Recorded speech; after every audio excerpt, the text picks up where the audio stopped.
Hola amigos de YouTube, les habla aquí su amigo Santa Clauser 68 con un nuevo creepypasta. Por cierto, antes de empezar quisiera agradecerles por los 3000 suscriptores, en serio muchas gracias. Bueno, regresando a lo de la historia, se titula Atrapada en el subterráneo, espero que les guste mucho, empecemos.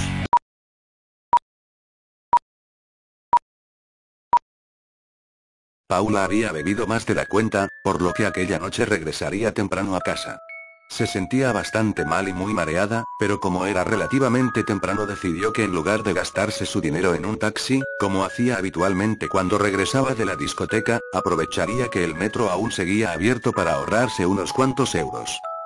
El trayecto era largo y las pocas personas que viajaban en su vagón parecían tan cansadas como ella, solo un grupo de amigos que bromeaban al fondo del tren hacían el suficiente ruido con sus bromas y risas para mantenerla despierta, pero cada vez tenía que luchar con más fuerza para no quedarse dormida. Por desgracia en la siguiente estación tenía que hacer un transbordo, así que se bajó y tras caminar por los pasillos de la estación llegó al andén en el que abordaría el metro que la llevaría a casa. El cartel luminoso avisaba que el próximo tren tardaría 6 minutos en llegar, por lo que Paula decidió esperar sentada en uno de los bancos junto al andén. El silencio y la soledad de esa estación provocaron lo inevitable y a pesar de sus esfuerzos se durmió y casi sin darse cuenta se recostó en el banco usándolo como si fuera una cama. Era tan profundo su sueño provocado por la borrachera que cuando pasó el último metro de la noche ni siquiera lo sintió pasar. Hasta pasada más de una hora no se despertó, por suerte la borrachera parecía haberse esfumado parcialmente tras la cabezadita, pero algo parecía no ir bien. El cartel que avisaba la llegada del próximo tren estaba apagado y al mirar la hora en su teléfono móvil se dio cuenta que eran casi las 2 de la mañana. Asustada empezó a subir las escaleras mecánicas de la estación, que ya estaban apagadas, para salir de allí. La parada en la que tenía que hacer transbordo era una de las más antiguas, viejas y pequeñas de la ciudad, por lo que la sensación de agobio y miedo eran mucho más intensas. Al llegar a la salida la peor de sus pesadillas se hizo realidad. Las puertas estaban cerradas y no había nadie en la estación, por lo que por más que gritara nadie podría escucharla desde la calle. Además su teléfono estaba sin cobertura, esas malditas estaciones casi nunca tenían señal y las puertas de cristal herméticamente cerradas la separaban del exterior aún por unos cuantos metros. Paula no sabía qué hacer, miraba a las cámaras de seguridad y hacía gestos esperando que alguien desde algún puesto de control pudiera verla, pero ella misma sabía que eso era imposible, no había nadie controlando las cámaras porque la estación había sido cerrada desde fuera. ¿Cómo era posible que nadie la despertara? ¿No tenían los guardias de seguridad que comprobar que nadie quedara dentro de la estación antes de cerrar? Su miedo se convertía por momentos en cólera y confusión. Desde luego no podía esperar hasta que a la mañana siguiente abrieran de nuevo el metro, faltaban más de 4 horas para que se reiniciara el servicio y si llegaba a casa a las 7 de la mañana su padre probablemente la mataría. Con la mente aún nublada por el alcohol decidió que lo mejor que podía hacer era caminar por los raíles del tren hasta la siguiente parada. El camino era oscuro y realmente tétrico, pero sabía que su destino no estaba muy lejos y gracias a la luz del flash de su teléfono podría alumbrar el camino. La siguiente estación era una de las más importantes, con gran cantidad de líneas y recientemente había sido remodelada, por lo que estaba segura que allí podría encontrar a alguien que la permitiera salir a la calle donde abordaría un taxi. La idea parecía muy buena, pero a la hora de la verdad recorrer aquellos túneles era realmente escalofriante, un silencio casi sepulcral hacía que hasta la más leve de sus pisadas resonaran con el eco de las paredes.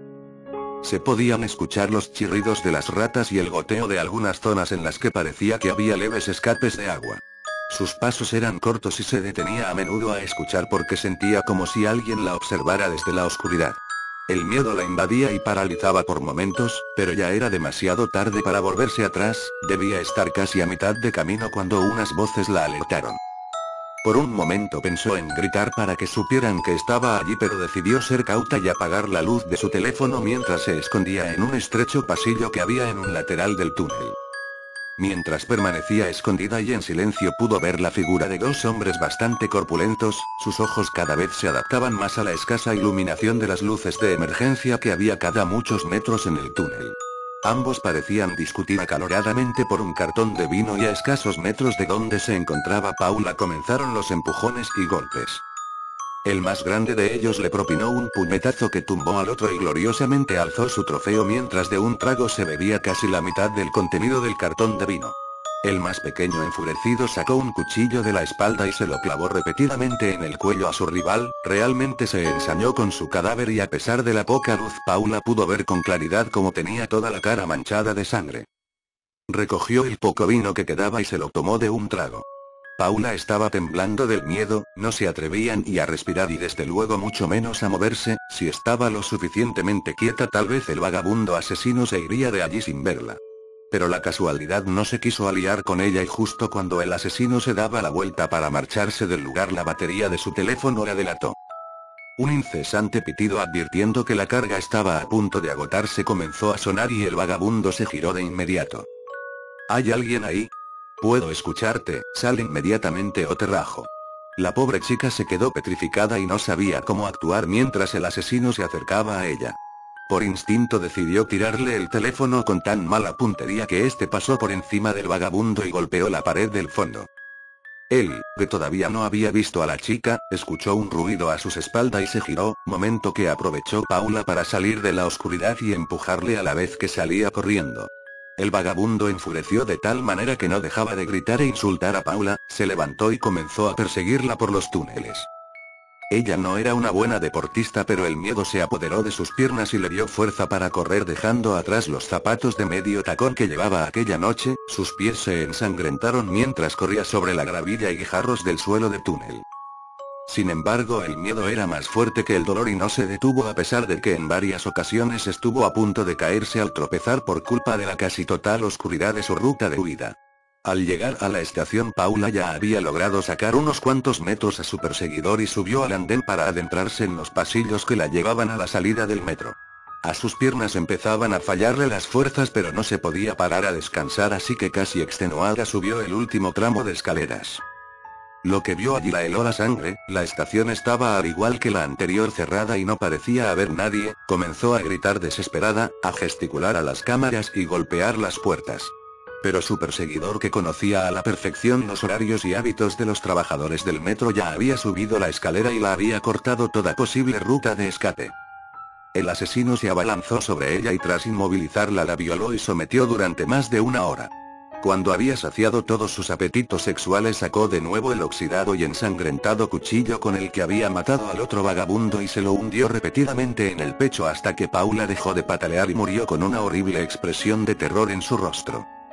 Al día siguiente los trabajadores se encontraron con un surco de sangre que se perdía en la profundidad del túnel, asustados deciden revisar las cintas de vídeo que grabaron esa noche y pudieron observar la desgarradora escena de la violación y asesinato y cómo el vagabundo arrastraba el cuerpo de Paula dejándolo caer escaleras abajo para de nuevo arrastrarlo hasta la oscuridad de las vías del tren. La policía localizó los dos cuerpos pero no encontraron ni rastro del asesino, del cual se dice que todavía utiliza los túneles del subterráneo para esconderse de noche. Bueno, espero que les haya gustado muchísimo, recuerda dejarme tu like y tu comentario acá abajo, hasta la siguiente, adiós.